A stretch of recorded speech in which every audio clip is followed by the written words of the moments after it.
You have your coffee? All right, we are No. live. I do have my coffee.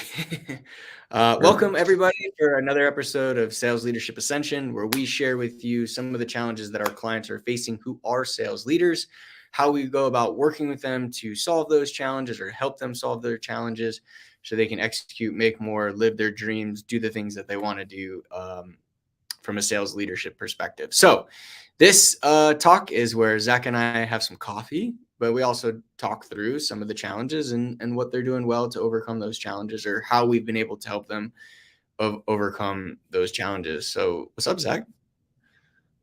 That's fine. Dude, is your service good? Are you good? Service is great. Okay. All right. So what's up, dude? How you doing? Good. Pretty good, man. We had a good week this week. I think a lot of people heading in the right direction. So Nice. So, what's our topic for today? What's been one of the bigger leadership challenges that you're seeing our clients are facing? yeah, so one of the didn't just pop up this week, but it's been a pretty common thing is the sales manager, sales leader thinking they have to wear the chief fireman hat. They're always having to put out fires. They're thinking that they always have to jump in and do the work for their reps. And Mm-hmm. what they're seeing is that I did this for them. We've overcome this challenge before. Why aren't you getting it yet? Right? Why aren't they moving forward as quickly or understanding some of these challenges that they're having quicker? And a lot of times we're seeing it's because they're jumping in and doing things for them as opposed to using it as coaching opportunities and learn and again coaching it with them and letting them lead the charge to overcome these challenges as opposed to just doing it for them. Got it. So basically, they're doing it for them, and as a result, the sales reps aren't learning, and they're gonna become just that person. Like they're gonna start Yeah, thinking and doing exactly. So, exactly. so this is a good topic. I mean, I have to admit, like my first sales team in 2016, when I was when we were basically selling events and yeah, we were selling events. And I remember they used to every time we would get an email response that was positive or of interest or they had a question, I literally had them run it by me first. What their response was. And this was like, man, what a mistake I was making because yeah, I was helping them, but I never let them think for themselves. I never let them become good salespeople. They were just, kind of branches off of me. And Mm-hmm. you know, I learned a big lesson then in doing that. That if you are just constantly putting out the fires for everyone on your team and you're not letting them think and you're not developing them as leaders, because even if they're a sales rep, they're still a leader, then you're really hindering their growth. I mean, that's what I Mm-hmm. did. It's a big mistake that I made. Mm-hmm. Is that Yeah, I what mean, I think you're there's a few seeing? different tracks. Yeah, no, I think that there's a few different tracks that leaders go down when they're having this issue. And one is similar to what you were saying, where you want them to. It's almost like you want them to succeed. It's kind of like a helicopter parent. You want them to succeed in school, so you do the homework for them, sort of thing. So like there's like Right. the good intention, and then I think there's like the good intention, and then I think on the other side there's a lot of sales leaders who maybe got promoted from being a good sales rep, so they love being the hero, right? So they see whether in endurance or if you have your sales cycle is really short, or even if you're especially if your sales cycle is a little bit longer, you'll see the managers Yeah. jump in and just want that hero again. And like, I got this, don't worry, I'll handle it, I'll take that meeting for you, I'll take that call for you. And that's not what a sales manager is meant to be, right? Or sales leader is meant to be. But I think there's the two different tracks. I think that what you're referring to is you just want them to succeed, right? You're the helicopter parent, and then they want you the hero. Yeah. Yeah. So what was your coaching to helicopter? Like, how are you coaching through that? Coaching the helicopter. So it's just about buying with those leaders, killer, because we see those definitely more often. It's about buying to if you want people to succeed, if you want this team to succeed, they have to succeed when you're not there too. Because you don't want to be in this role forever. You may not be in this role forever. You want this salesperson to succeed, whether they're at this job, the next job, or whether you're manager or not. And a lot of times they're like, yeah, no, yeah, I do. So then it's taking the approach of, okay, then instead of jumping in and just doing it for them, use this as a coaching opportunity, right? Unless it's urgent, right? If something needs to, if you're legitimately putting out a fire, then okay, there might be instances where you do have to jump in. But 99% of the time, it's slow down, use it as a coaching opportunity, ask them what they think that they should do, right? Ask them what they think has worked in the past or what they've seen work in the past, and just talk it through with them, right? So you're using it as that coaching opportunity. You'd be surprised. A lot of times they know the answer, they just don't have the confidence. But if you start coaching them in that way and you start, again, asking them what would they do, and then just pushing them in the right direction, then they start building that confidence more and more. And then eventually they'll be like, okay, I got this. Right. As opposed to like, daddy, help. What do I what do I do? Because a lot of times I do know it's just a confidence thing at that point. Right. So if you're a manager right now and you're is such a good point, Zach. If you're in a leadership role right now and you see yourself as a freaking technician where you're constantly having to jump in and do the work, then you're not leading. You're a manager, you're a player coach, and you've built this player coach environment. It's on you, right? And I think that's something that I struggled with early on. And Zach, you just brought up a great point on that. Is like, if you're constantly jumping in, then you're going to create an atmosphere where they expect you to jump in. If you help them think and turn them into leaders, then you're going to create an atmosphere where you don't have to be the technician. You don't have to jump in, where you'll develop them. And I think that's what you're getting at here. Yeah. Yeah, 100%. And a lot of time the rebuttal that we get to that is, well, we want them to get the deal. We want them to make the money. We want them to hit their numbers, right? And as I agree, you want them to hit the deal. You want them to make money and hit their numbers. But when you're doing a rep, it is a long game, right? So you saving them in the short term is hindering their income and revenue generation in the future, right? Just by doing everything for them now. And also you're taking away your time from other reps that might need it more, right? So it's kind of double-sided. You're taking away their ability to make a lot of money in the future. And then you're also taking away your time from the other people on your team for them to make more money, for your team to make more money as a whole.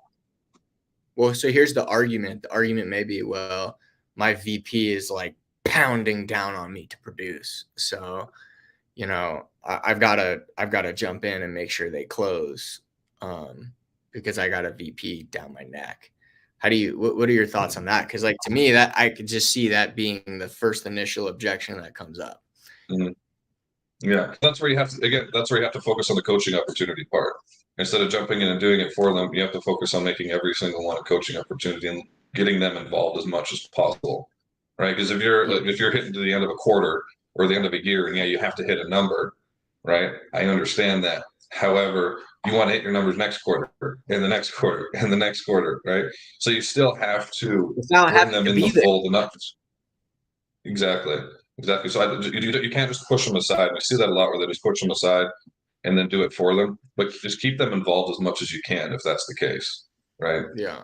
Whether it's as you're doing something, you're asking them questions like, why am I doing this? Why do you feel that this is the right response? Would you change anything, right? How would you have run that meeting differently and have them involved in the meetings? It's just having them more involved or you have to create the coaching opportunities. Yeah. Yeah. My suggestion to that would be to set expectations with your VP and just say, look, like, I'm going to take a different approach. I'm no longer going to be a player coach, and I'm doing this for the betterment of the team, the betterment of myself, and the ability to develop and grow my salespeople, and ultimately weed out the salespeople that aren't producing. So as a result of this, I'm going to focus on coaching my team versus jumping in and being a player coach. And as a result of this, we are probably going to lose some sales. Like it's going to happen, making this shift, right? As you develop your team and get them better. But in the long run, in 2 months from now, in a month from now, in a quarter from now, I expect to make up those lost sales because of the fact that I won't need to be in every single deal closing all these transactions, because my team will have become the salespeople and the leaders that they need to be able to execute on their own. Yeah, no, for sure. And that should be expectations that are set soon. If they're not now, that's an expectation to set if your team's in that position. To me, that's the only way to get out of being a player coach. Unless you're the business owner, and the business owner, you just got to come to grips with saying, hey, I'm going to take a hit. I'm going to take a hit for a couple months. And you know this, we know this. Like I've in my own businesses, I've been in a position where I was like, hey, I can jump in and do these sales, or I can let my team do them and take a hit and let them learn, because eventually they're going to be better than I am. And that's happened. And that's exactly what you want. So if you're in that position right now, I know exactly what it feels like. Take the hit. It's worth it. You'll be surprised.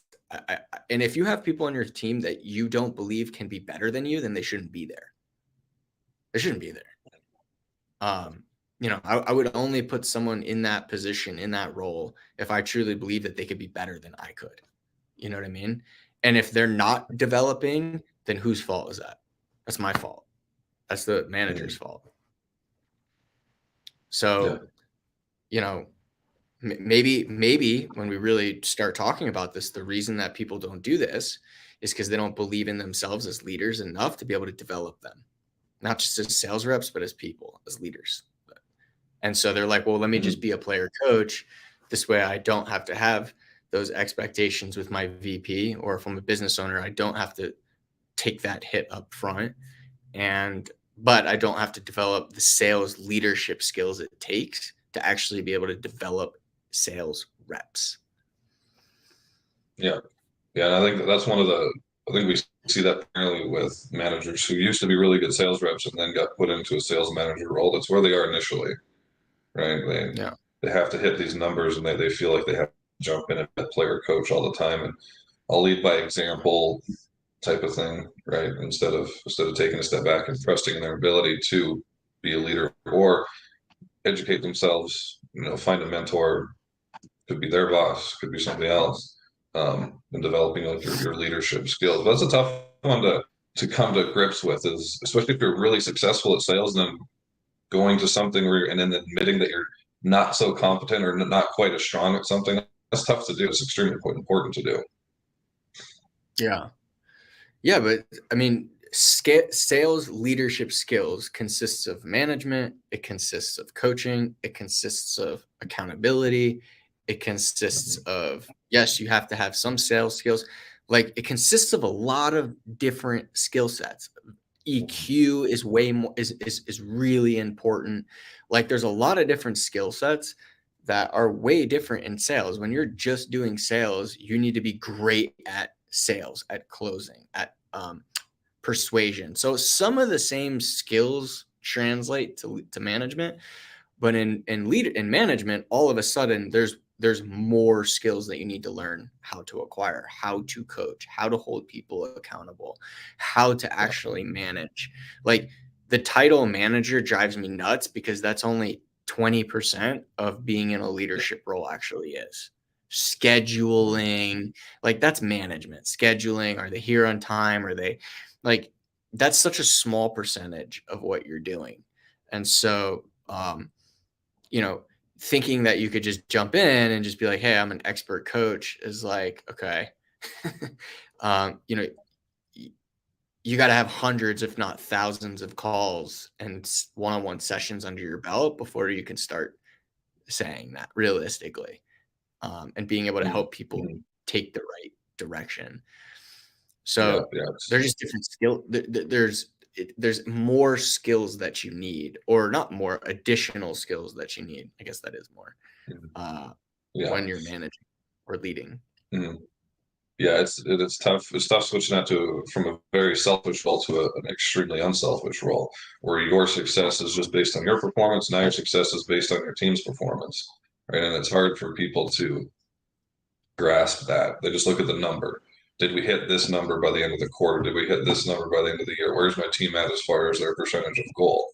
Right. And then they act that number by just doing the sales themselves a lot of times, Right. as opposed to, I'm going to take a hit now, set those expectations, but eventually they're going to be much higher if I just kept being the bulldozer. Right. So, Yeah. And then, well, what if my sales reps, what if they don't get better? Well, then that's a good thing. Now you're in a position that you can make a move because everything's documented. Like you can make a move if you need to, versus constantly being the technician and scraping and clawing to get people to produce. You put yourself in a position where you're able to see who's, you put the ball in their court, you coach them, and you do everything in your power to help them succeed. And if they don't succeed over a certain period of time, 4 or 6 weeks, put them on a performance plan, they still don't succeed. Now you know, whereas before you didn't know. You know what I mean? And I think that's, sometimes people we try to avoid the knowing, which, yeah. sometimes those. Yeah, I don't want to come to, yeah, exactly. I don't want to see reality because then I might have to make a decision that's uncomfortable, right? Was that the term is coach up or out? Yeah. I lost you there for a second. It's what? The term coach up or coach out, right? Either Yeah. way, you got to coach them. Either they're going to coach them up and they're not going to succeed, or they're going to move themselves out because they're going to realize, okay, I have no excuses anymore. These are what my numbers say. I've had all the coaching sessions. This just isn't for me, right? And then that's an easier conversation at that point. But if you don't do the coaching first, it's a much more difficult conversation. Yeah, because they'll just stick around forever and just be mediocre. It's not good for them. It's not good for you. So exactly. Yeah. Okay, cool, man. This is a good chat. I enjoyed this. It's great. Coffee. All right, cool. That was Huh? Papa Bear? My kids made my mug for me. Nice. I love that. That's cool. Did Brittany make it? Or did both of them together? Both the kids made it. They made it for my birthday. There's a mug and they just slapped a bunch of paint on it. Yeah, it's pretty sick. Papa Bear. I love that. Cool, man. Good stuff. Well, I appreciate you jumping on. I don't see any questions here. I didn't also do a good job of talking about that, but it is what it is. But every Friday we jump on first thing in the morning with an episode of Sales Leadership Ascension, where we share the challenges that the sales leaders that we work with face and how they've been able to overcome those challenges, or how we were able to talk them through some of the logic around doing it. So hope you all enjoyed the show, and I will see all of you next Friday. Cheers. Enjoy your coffee. Adios.